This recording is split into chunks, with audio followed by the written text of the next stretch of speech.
Hello viewers, இது உங்கள் அறுசுவை அப்டேட்.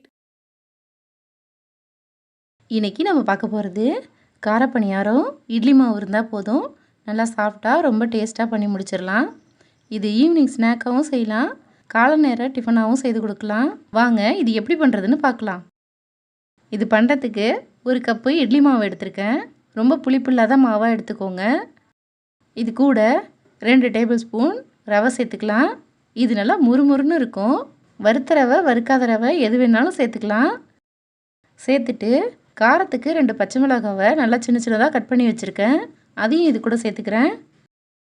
ஒரு சின்ன கேரட்டை நல்லா பொடியாக துருவி வச்சுருக்கேன், இது கூடவே சேர்த்துக்கலாம்.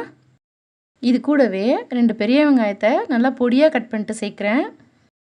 இது கூட கொஞ்சம் கருவேப்பிலை, கொத்தமல்லியை நறுக்கிட்டு சேர்த்துக்கோங்க. 1/2 டீஸ்பூன் மிளகாய்த்தூள் சேர்த்துக்கோங்க. இதெல்லாம் இது கூட சேர்த்துட்டு நல்லா ஒரு முறை கலந்து விட்டுக்கோங்க.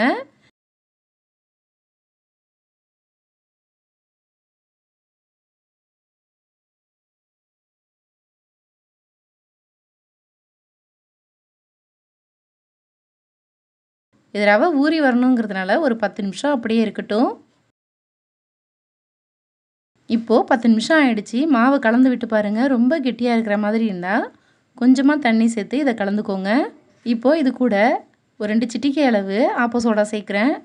இது சேர்த்தா நல்லா புசு புசுன்னு வரும். இது வேணாம்னு நினச்சிங்கன்னா ஸ்கிப் பண்ணிக்கோங்க. இதை சேர்த்துட்டு நல்லா கலந்து விட்டுக்கோங்க.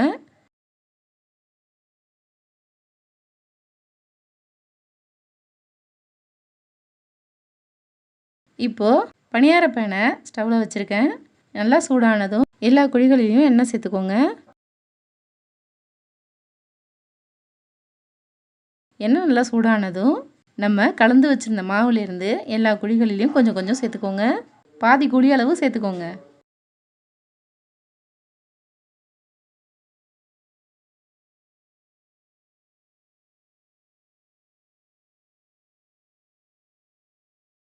சேர்த்துட்டு இது மூடி போட்டு மூடி ஒரு 2 நிமிஷம் வேக வச்சுக்கலாம்.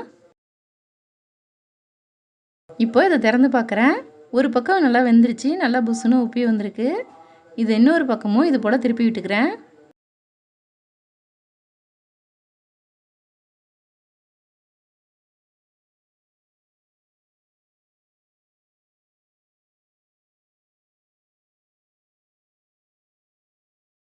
இப்போது 2 பக்கமும் நல்லா வெந்து வந்துருச்சு. இது எல்லாத்தையும் வெளியில் எடுத்துடலாம்.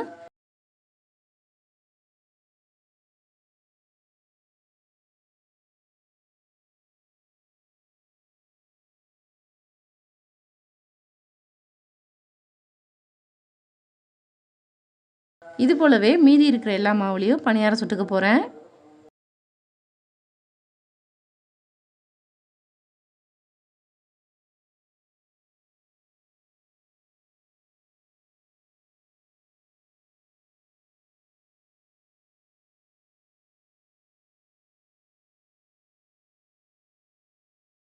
இப்போது நம்மளோட கார பணியாரம்லாம் சூப்பராக தயாராகிடுச்சு.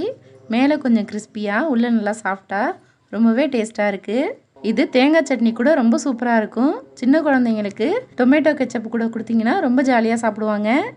ஸ்கூல் விட்டு வர குழந்தைங்களுக்கு ஈவினிங் டயத்தில் இது போல் இட்லி மாவு வச்சு சிம்பிளாக ஸ்நாக்ஸ் செய்து கொடுத்துடலாம். நீங்களும் இது போல் ட்ரை பண்ணி பாருங்கள். இந்த வீடியோ பிடிச்சிருந்தா லைக் பண்ணுங்கள், ஷேர் பண்ணுங்கள். நம்ம சேனலுக்கு புதுசாக இருந்தால் சப்ஸ்கிரைப் பண்ணுங்கள். தேங்க்யூ.